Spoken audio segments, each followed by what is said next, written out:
Bem-vindos de regresso ao Conversas à Quinta e hoje vamos falar de civilização, de cultura, de tradições, a propósito de uma controvérsia, desta vez uma controvérsia nacional, mas que não é apenas uma controvérsia nacional, é um tema que muitas vezes atravessa a Europa, já foi discutido no Parlamento Europeu, já foi discutido na União Europeia, às vezes também é discutido aqui ao lado em Espanha, devido, por exemplo, os catalães, ou pelo menos uma parte dos catalães, dos espanhóis, ou digamos dos castelhanos, que é o tema das touradas. Junto com o tema das touradas surge o tema da caça, e aí temos, por exemplo, uma controvérsia que é muito recorrente no Reino Unido, e podemos juntar a isso também quem conteste outro tipo de desportos que envolvem apanhar animais, como por exemplo o próprio exercício da pesca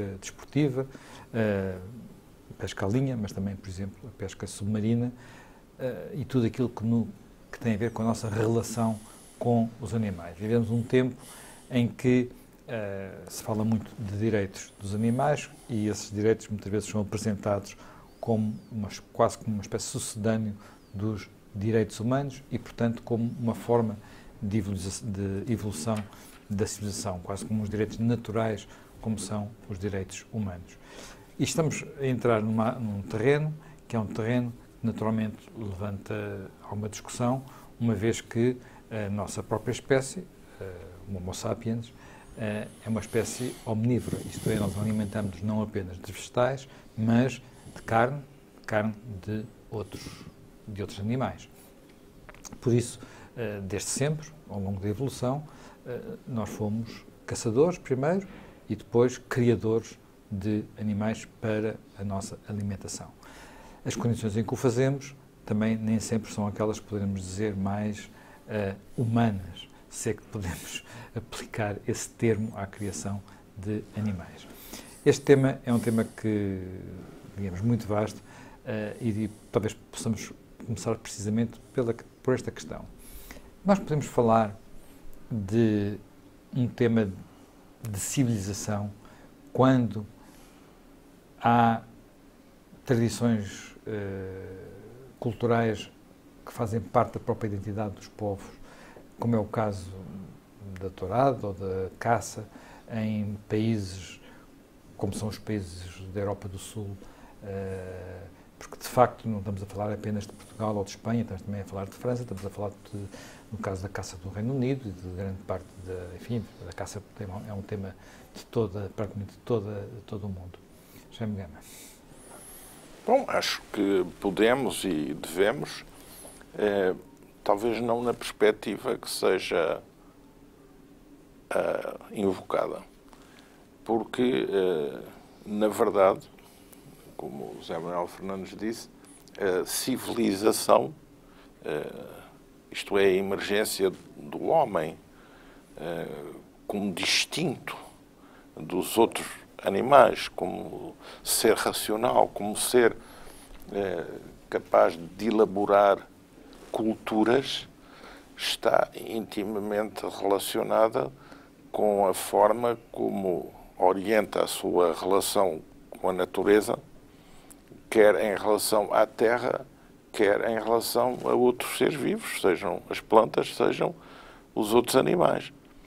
E a constituição não só da civilização como da própria cultura está intimamente relacionada com a caça e a pesca, porque esse é o dado primeiro da existência humana na sua diferenciação enquanto espécie.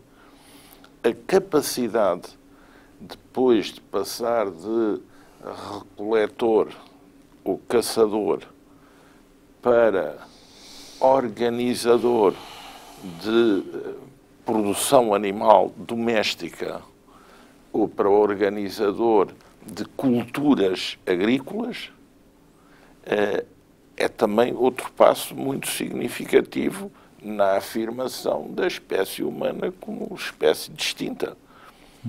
Há aí uma supremacia, se quiser, há aí uma forma de domínio Mas esse é o dado natural da evolução. E é nisso que assenta a civilização e a cultura. Portanto, sem essa capacidade de nos tornarmos sedentários, provavelmente não tínhamos cultura, não tínhamos capacidade para separar o trabalho, não teríamos tempo para desenvolver a escrita, não teríamos tempo para... Se reparar, a primeira arte, que é a arte rupestre, tem imensos elementos associados à caça e à pesca ou à atividade agrícola. Portanto, a própria gênese da arte e da espiritualidade que a arte permite no campo da cultura está intimamente relacionada com isso. Portanto, cultura e civilização são coisas indissoluvelmente ligadas na afirmação da espécie humana, intimamente ligadas ao exercício dessas atividades e à assimilação desse tipo de hábitos. Ou seja, é fazer uma grande inversão, procurar na atualidade ir buscar o que são requisitos ou presenças desses antigos vestígios, ou até a sua perpetuação ao longo dos tempos com outras formatações, considerando-os como sinais de barbárie, de incultura, de incivilização. É um pouco ignorar a própria história da espécie humana. Corresponde ao que gosta de ouvir um nicho de mercado que descontextualiza toda a história geral para fazer uma inversão em nichos de mercado da história final. Aliás, seria interessante saber se, no fundo, nessas apreciações inversoras da ordem das coisas, há uma verdadeira reflexão, se isso corresponde a um pensamento, uma convicção, ou se isso é apenas mais um exercício de tática política para agradar a segmentos especiais. E, portanto, se isso não é uma construção de marketing político para agradar a um segmento que se considera importante como alvo, num dado momento, de uma estratégia política. Mas isso são coisas diferentes, porque não é um pensamento, não é uma convicção, é muito o instrumento tático de quem usa as palavras ao sabor da conveniência dos alvos que procura encontrar. Já mas muitas vezes há um argumento, ou digamos uma linha de pensamento que diz assim, também, certo, reconhece que há esta evolução da caça, passamos para outro estádio em que a caça não é necessária para a nossa sobrevivência, mas mesmo assim, e por exemplo é o caso dos que contestam, por exemplo, a caça à raposa no Reino Unido, que é, ou que dos contestam espetáculos como a tourada, que é a questão da crueldade. Diz-se de haver, supostamente, ou de haver um pressuposto de crueldade em relação ao tratamento que é feito, ao que é imposto aos animais naquelas circunstâncias, e disso contrariar o que devia ser um valor aí já no nosso de humanidade, em que não devemos privilegiar um desporto ou um espetáculo de que faz parte alguma crueldade.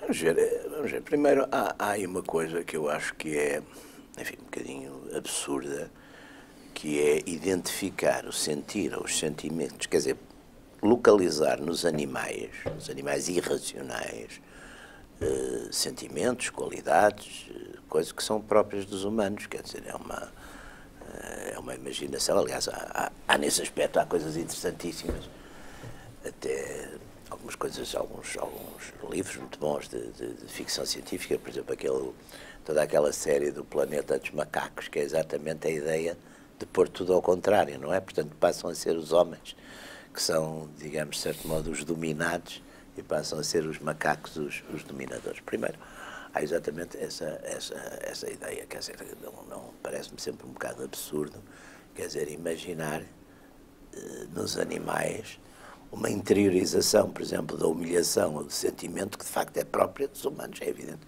que se os touros fossem seres humanos e pensassem como os humanos, não gostariam, com certeza, de estar num curro e de ir para o meio, como os desgraçados dos cristãos iam em Roma, não é? Eram exatamente tratados assim.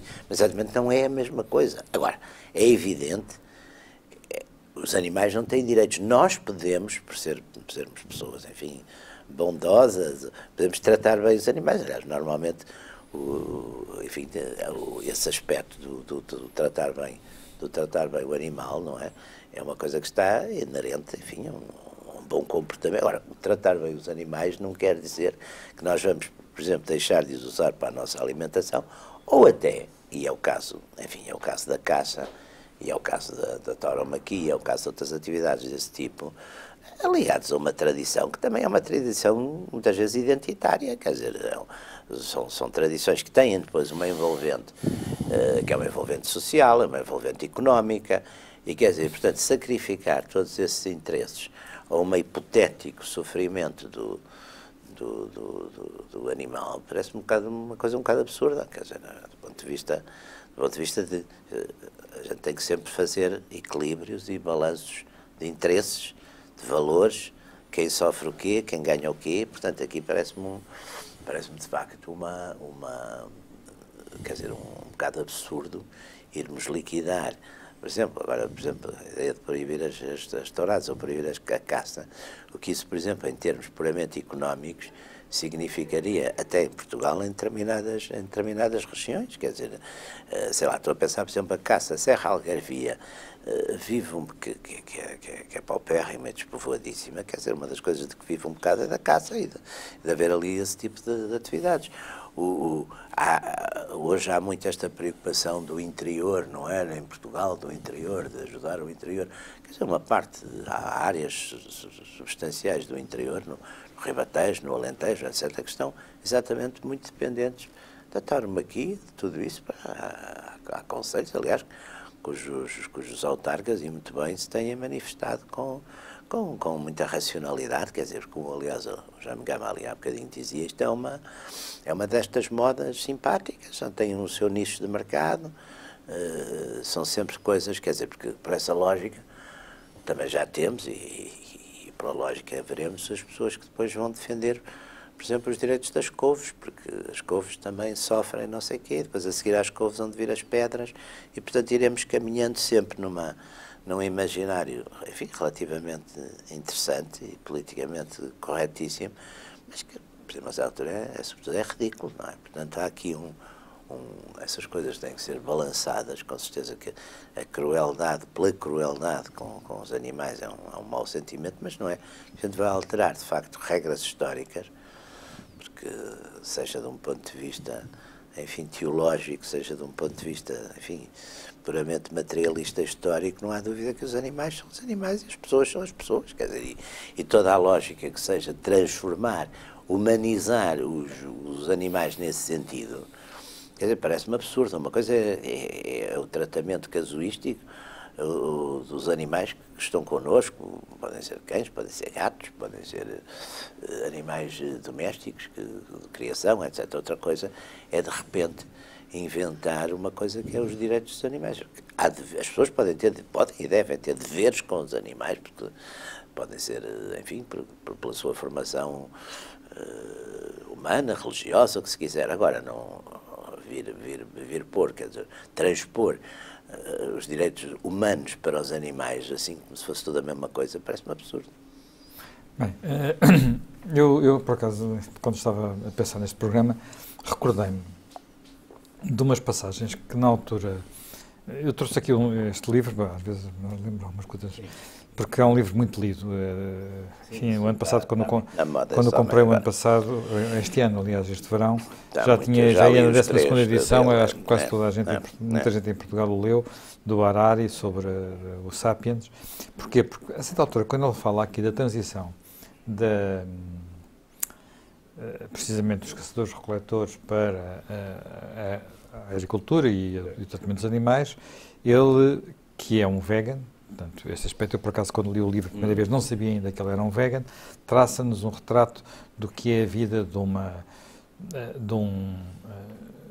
um animal de produção industrial. Portanto, um animal de produção industrial tem uma vida que em muitos aspectos, quer dizer, em muitos aspectos triste, não é? Portanto, a esperança de vida, ele dá aqui vários exemplos, não é? Portanto, de facto, a esperança de vida de uma galinha, a galinha é a ave com maior sucesso de todas as aves que até alimentação. Hoje, mas uma galinha que tem uma esperança de vida de 6, 7 anos, a maior parte das galinhas para alimentação duram os meses, porque não 2, 3 meses, porque depois a partir daí está-se a alimentar, mas já não cresce mais, portanto já não é economicamente rentável, não é? Assim como, por exemplo, um vitel para a alimentação, não é um vitel que não é deixado livre no campo, porque senão os músculos desenvolvem-se e fica dura, a carne fica dura, não é? Portanto, e por aí adiante. Portanto, não são propriamente vidas de felicidade, digamos assim. Portanto, lembrei-me disto porque a argumentação de que dos direitos do animalismo, como hoje em dia se fala, leva-nos a um destino em que, no fundo, teríamos que ser todos veganos, provavelmente, para poder estarmos de acordo com esta abordagem. Bom, em relação à alimentação, há sempre uma relação estranha com o alimento, porque o alimento que é ingerido e que é tratado... Agora, se vocês desculpem, o Hitler. O Hitler é vegan. O Hitler é verdade.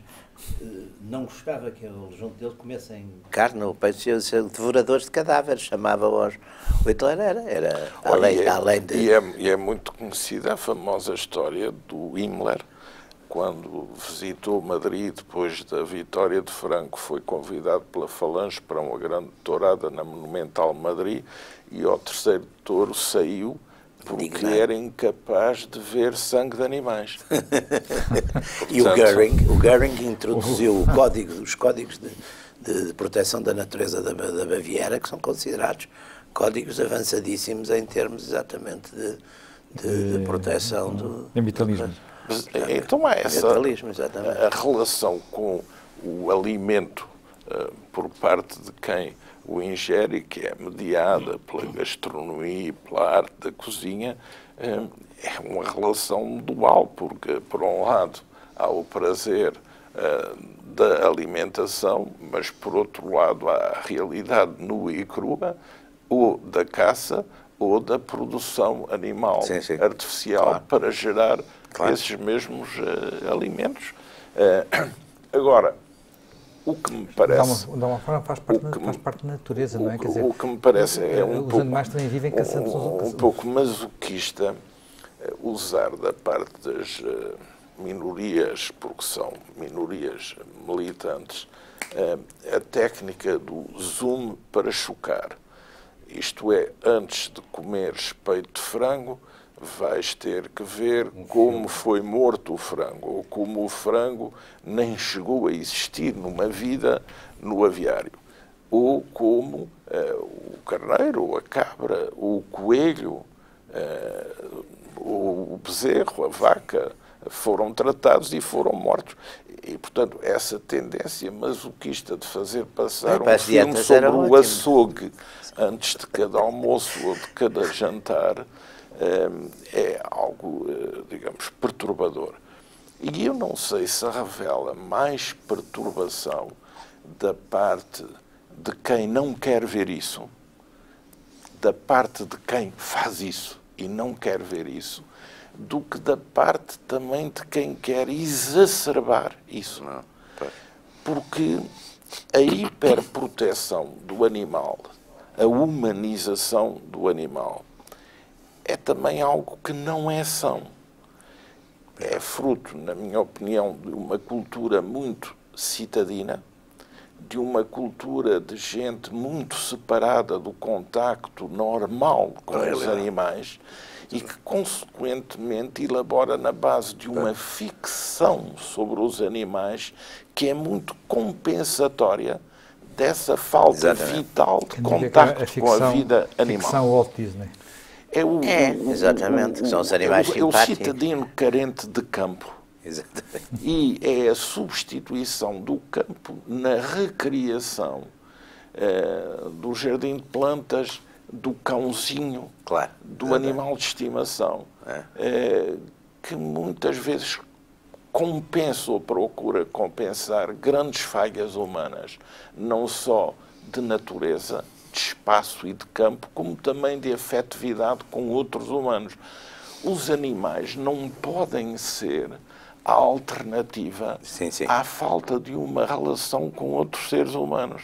Não podem ser instrumentos de compensação. E quando são hiperprotegidos numa lógica substitutiva da carência da relação humana, geram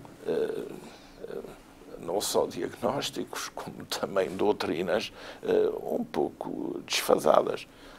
A educação para lidar com os animais implica uma educação que sustente o encaixe da morte do animal para a extração de um bem alimentar e o respeito pelo animal enquanto animal parte da natureza. Exatamente. E isso é possível de ser harmonizado. E isso foi harmonizado durante toda a existência da humanidade e da civilização. Introduzir uma disrupção nessa percepção é algo que não é normal, não é natural, não é sadio, não é sinónimo de quem pretenda criar relações harmoniosas entre os humanos, os animais, as plantas e a natureza. Aliás, no dia em que uma lógica dessas levasse à exclusão da ingestão de qualquer bem de origem animal, imediatamente se transportaria isso para as plantas. E, portanto, o vegetariano passaria a ser tão criminoso do ponto de vista da relação com a natureza como o que aceita comer carne. Aliás, existem já estudos e alguma linha de investigação em que falam de uma coisa que se pode equiparar, enfim, não é exatamente a mesma coisa, mas é uma inteligência das plantas, não é uma inteligência comparável à inteligência dos animais. As plantas carnívoras. Há plantas que são capazes de estabelecer relações umas com as outras, de estabelecer... Por exemplo, nós quando aceitamos com grande relampório na ordem jurídica portuguesa a personalidade jurídica dos animais, dizendo que os animais são seres vivos dotados de sensibilidade, estamos a abrir o caminho para um dia ter que adotar a personalidade jurídica das plantas como objeto de proteção jurídica. As plantas são seres vivos dotados de vegetabilidade. E, portanto, nós temos aí um caminho para a teorização no campo jurídico. Essa é uma questão curiosa, que é assim, qual é o limite dessa sensibilidade? Porque, quer dizer, eu não posso maltratar os animais, achar que eu posso matar um mosquito quando ele me está a picar. Portanto, mas matar é pequenino, não é? Mas matar um animal não é maltratar um animal. Matar um animal é realizar um ato indispensável para a alimentação humana. Pode isto não ser aceito os animais também por quem quer fazer um zoom específico, mas isto tem que ser aceito como um elemento de razoabilidade absoluta para a existência dos seres humanos enquanto seres vivos.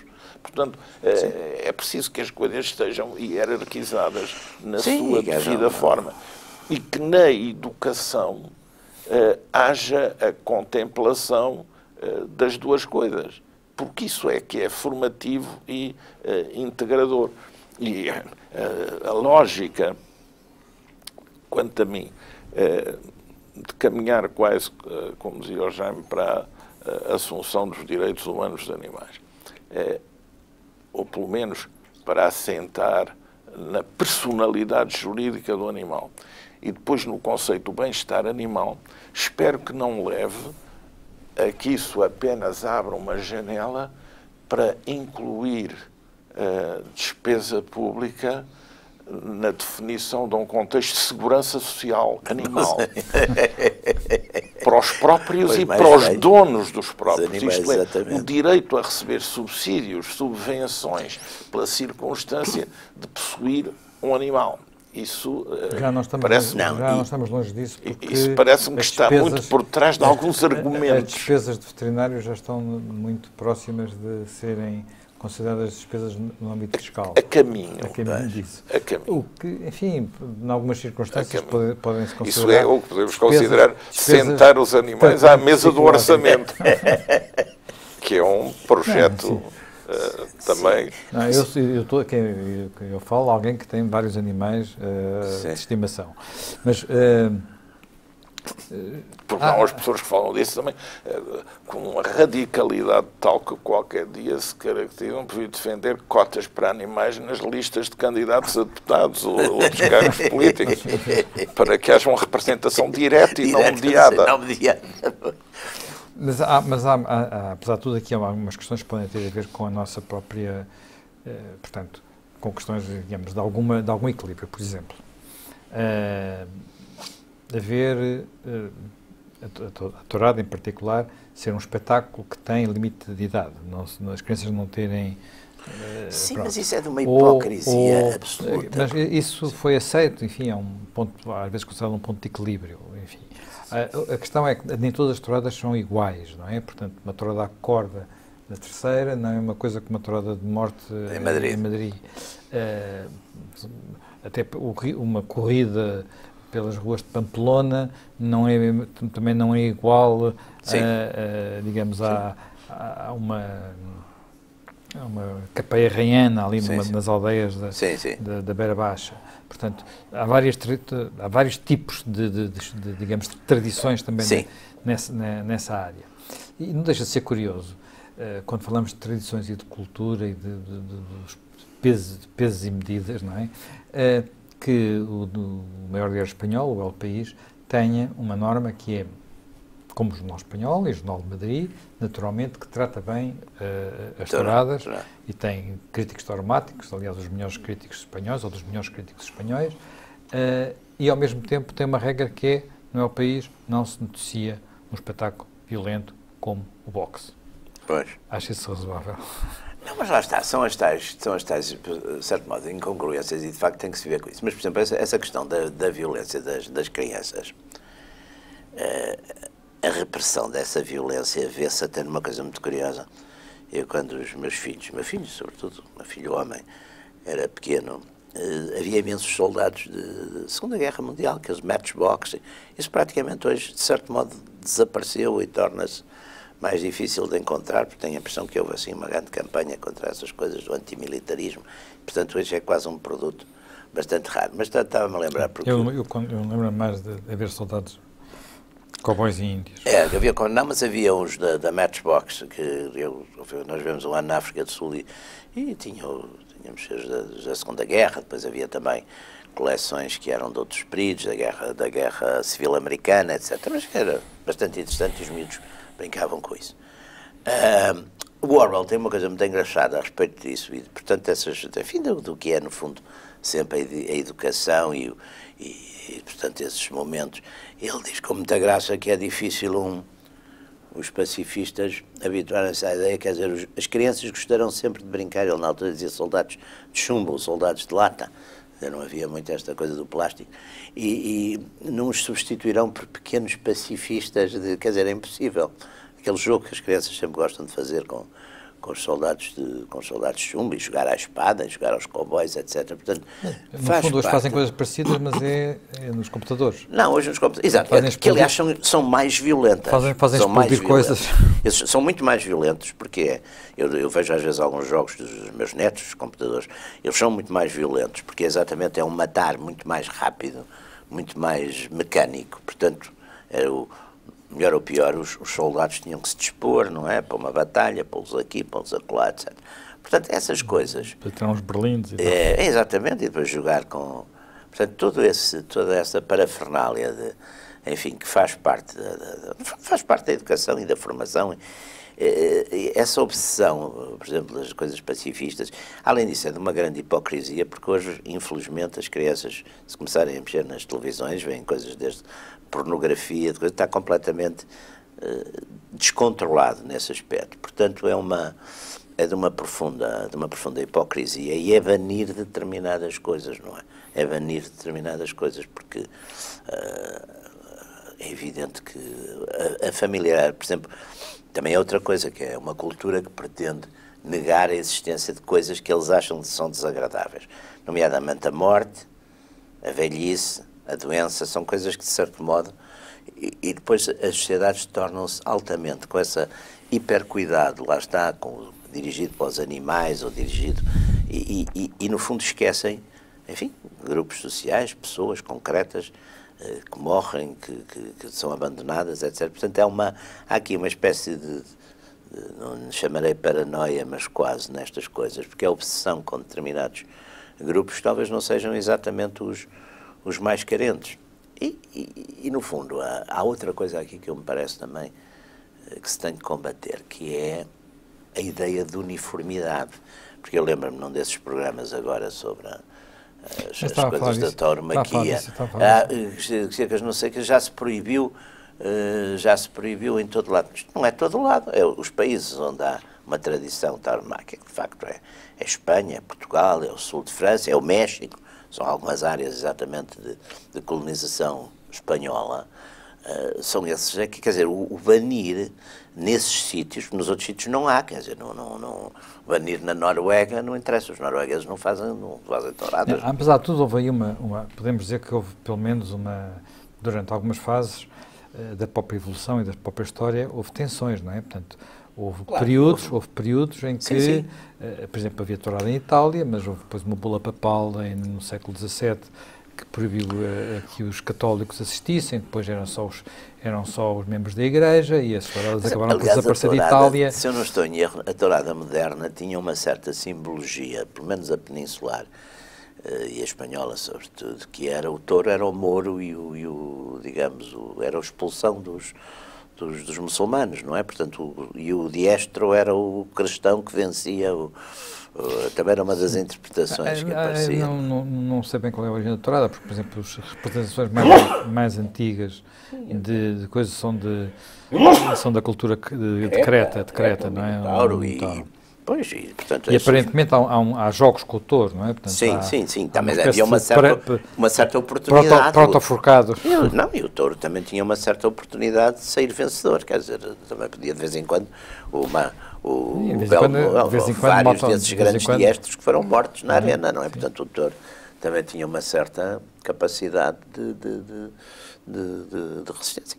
E depois são coisas que cultivam, para além disso, cultivam de facto certas qualidades de coragem, porque é preciso também, não é? Eu numa altura da minha vida, dei muito com gente ligada exatamente às coisas dos touros, ali tinha uns amigos que eram do grupo Forcados de Santarém, aquilo implica uma determinada, quer dizer, é preciso coragem, é preciso, enfim, coisas que também, eu acho que são fundamentais existir nas sociedades, pessoas que fazem essas coisas e que têm coragem e que fazem disso uma arte e uma tradição, porque não estamos a falar, quer dizer, não está ali o touro coitadinho no meio da coisa e as pessoas estão, por exemplo, a dar tiros, não, saltam lá para dentro, portanto, correm riscos, não é?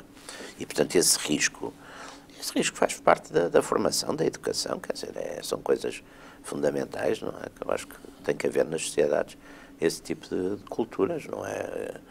Quer dizer, mas é a obsessão também da uniformidade e, portanto, quer dizer, criar e destruir tudo aquilo que é diferente e que, no fundo, são identidades, é uma identidade, quer dizer, faz parte da identidade, enfim, muito de Castela e da própria Espanha, não é?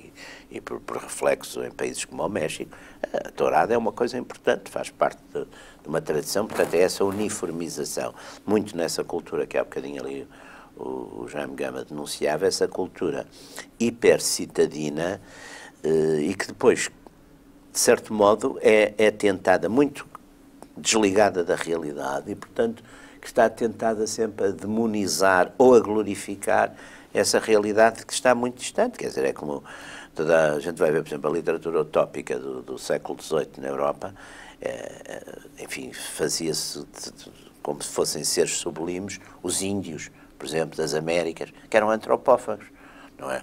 Portanto, todos aqueles bons índios das utopias, sobretudo da América do Sul. Nessa época eram antropófagos, quer dizer, portanto, tudo isto depois tem um lado que é absurdo, não é? Mas essa tensão, por exemplo, que houve com, ainda hoje, a bula papal não foi removida, enfim, não é aplicada, mas a própria Igreja Católica tem aparentemente uma própria tensão interna sobre esta matéria, porque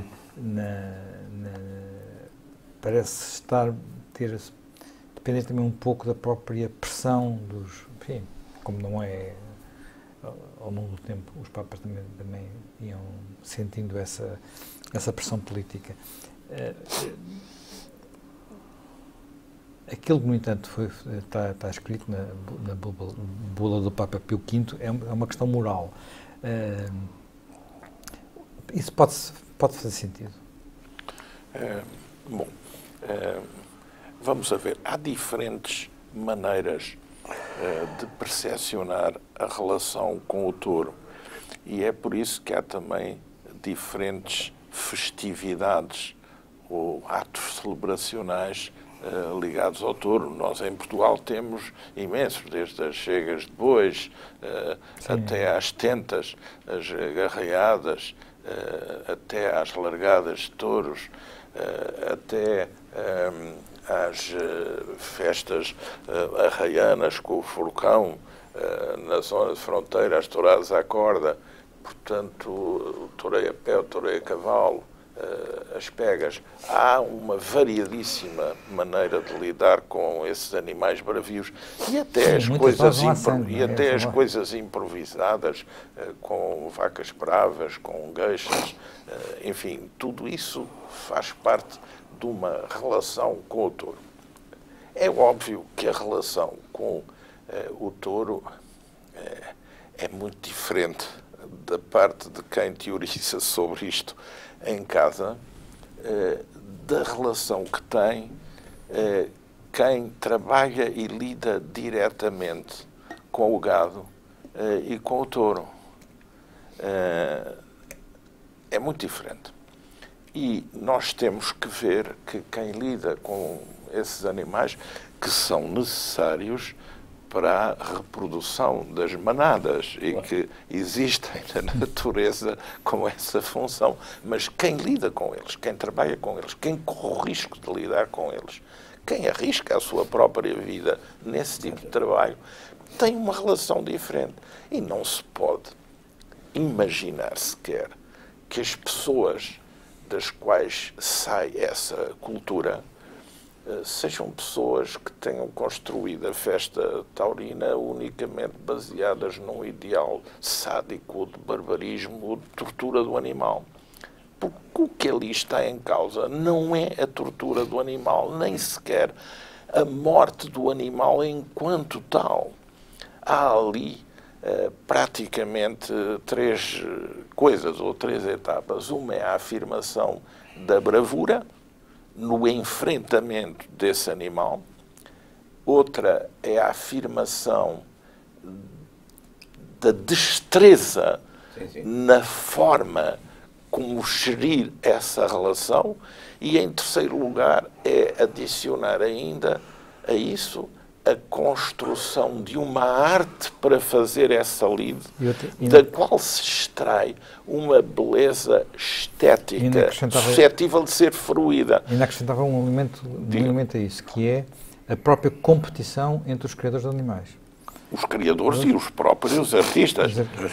Mas nos criadores, por exemplo, no caso das chegas entre os montes, as aldeias, no caso dos gandadeiros, saber se são touros bravos, como deve ser, de lide autênticos. Portanto, há também uma própria própria criação do animal Sim. E, implica portanto, isto para dizer, Garcia Lorca não será suscetível de ser considerado do lado errado das coisas, considerava a tourada a festa mais culta que existia no mundo.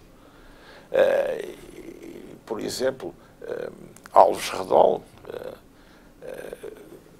dizia que nós em Vila Franca de Xira não precisamos que nos expliquem muito, porque nós sabemos realmente o que é um touro.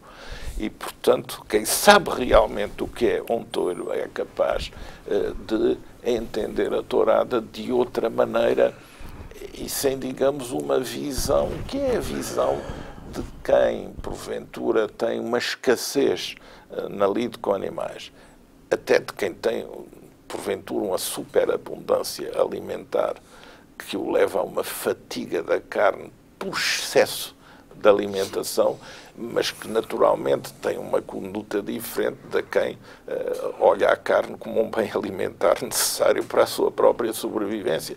E, sobretudo, de quem trabalha com o animal e vê nessa relação a oportunidade de expressar uma qualidade humana, Claro. que é a da coragem, a da bravura, a da destreza e a da sublimação na arte e no espetáculo estético de toda essa festa. É uma coisa muito importante, esse respeito que se cria, por exemplo, não só na tourada, mas por exemplo na caça também, quer dizer, a caça não tanto, a caça, enfim, de batida é um bocadinho diferente, mas, por exemplo, a caça a salto cria exatamente uma certa afinidade, porque é a perseguição, é um jogo também, quer dizer, portanto há aqui todo um lado de qualidades humanas, quer dizer, que têm a ver exatamente com a história, e a gente vê isso, por exemplo, nos Estados Unidos, quer dizer, os Estados Unidos, no fundo, ainda aguentam ser chamemos-lhe assim, um país que ainda aguenta ter, enfim, um voluntariado numeroso para aquilo que precisa de fazer, porque há, sobretudo, aqueles jovens que são criados ali nos estados do Sul, do Midwest, etc., habituam-se exatamente, desde pequeninos, muitas vezes, aos 6, 7 anos, irem com os pais à caça, à pesca, etc., e, portanto, é isso que também permite, por exemplo, um país como os Estados Unidos ainda ter uma massa crítica de recrutamento para aquilo que precisa, para as necessidades da defesa nacional, das Forças Armadas. A Inglaterra também ainda um bocado menos, bastante menos. Em França também dá uma certa cultura ainda da caça. Aliás, é curioso que não é só aí, mesmo se passa na Rússia e é naquele filme que produz uma situação verídica, daquele duelo em Stalingrado entre dois atiradores, um alemão... dos snipers. Entre dois snipers. Eles também criam uma certa afinidade. E o sniper que vence é um sniper, um herói soviético que no fundo é ensinado, é um caçador, é alguém que é ensinado pelos e a caça tem, aliás, a conservação mesmo, por exemplo, das espécies acaba por ser muito devida exatamente aos próprios caçadores, quer dizer, a própria caça, porque a caça também não é uma coisa selvática, é uma coisa regulada, é uma coisa que tem, aliás... Mas ao mesmo tempo a caça também pode ser, até na própria arte, há também exemplos de momentos de excesso, não é? Quer dizer, se há filmes violentos, é a caça do Buñuel, por exemplo, não é? Sim. Mas também... Mas é uma parábola para outras coisas, mas não é? há um filme também de um espanhol que é La Escopeta Nacional, daquele Berlanga, que é fabuloso, que é uma sátira fabulosa às caçadas no tempo do Franco, quer dizer, é um filme, é uma comédia fabulosa. E, portanto, é esse lado também depois dos anos 60, a caça, nessa altura, o que é que era? E aqui também já um bocado. Era uma coisa para as pessoas fazerem, quer dizer, fazer uma espécie de ligação do político com o social e com o económico e coisa tudo. E, portanto, é também, claro, que era aí já um bocadinho, era um pretexto, era mais um pretexto para determinadas outras atividades do que propriamente para a caça em si. Agora, a caça em si tem de facto tem também um lado, e tem um lado exatamente de permitir aos urbanos de irem para o meio da natureza e estarem... E cria-se um certo respeito com os animais, há um certo respeito com o animal, porque, exatamente, ele também, o animal procura. Já não falando, por exemplo, da caça grossa em África, que é uma coisa que também tem muito a ver com isso, quer dizer, o perseguir o animal, e o risco, porque apesar de tudo, os elefantes, os leões, também representam um risco para o caçador, não é? Com um grande escritor português que tematizou sobre isso, Henrique Galvão, da vida e da morte dos bichos, e Curica. A caça no Império Português. Muito magnífico. Assim como também em Espanha, Miguel Delibes é um notável escritor sobre a caça. Exatamente. E o Ortega tem uma certa coisa. E fabuloso sobre isso. Assim como também sobre a tauromaquia, nós temos em Portugal, no Portugal contemporâneo, 2 escritores fantásticos ligados à vida taurina. Um, Vítor da Cunha Rego, que até chegou a ser empresário da Praça de Touros de Algés, e que tem textos sobre a tourada muito importantes para dissecar a visualização de uma estética da lide, textos de alto nível.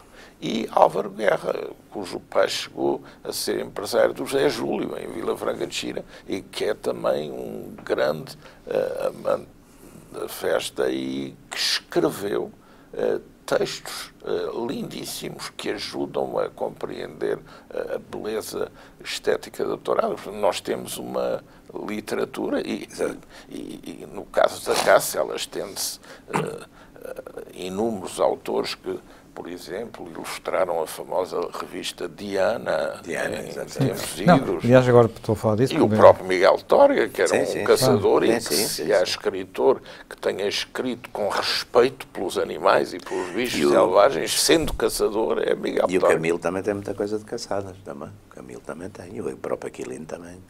E o Aquilino, aliás, há uma obra muito interessante, feita em que recupera toda... é um estudo académico, depois traduzido até com sons, como vem com CD, sobre todos os animais na obra do Aquilino, que é fabuloso, portanto, é muito interessante, da Ana Isabel Queiroz. Mas o próprio, enfim, um dos protagonistas da nossa polémica, que é o Manuel Alegre, além de ser caçador e pescador, tem também um livro sobre um animal, que é um romance sobre o seu próprio cão, sobre um cão que ele teve, que é uma obra que mostra que ele não é tudo menos insensível ao tema dos animais, não é? Portanto, e que seguramente não... É muito interessante ver como o caçador compensa na relação com o animal abatido através da hipervalorização do afeto ao cão de parar. Isso é tão interessante como ver no toureio também o lugar da afetividade que tem o cavalo. O cavalo, exatamente. E toda a literatura que há de suporte ao cavalo. Naqueles fados, inclusivamente em Espanha, na grande evolução do toureio em Espanha, evolução não só na forma de lidar o touro, mas a evolução que tem o lugar do cavalo e a proteção ao cavalo para que terminassem nas corridas as extirpações e os desventramentos dos cavalos, exatamente, que era algo que perturbava a estética da festa. E isso é interessante porque, digamos, são 2 espécies, o cavalo e o cão, que uma é cooptada na tauromaquia e outra na caça. Bem, este tema é um tema interessantíssimo, muito presente. Voltemos para a semana com outra matéria.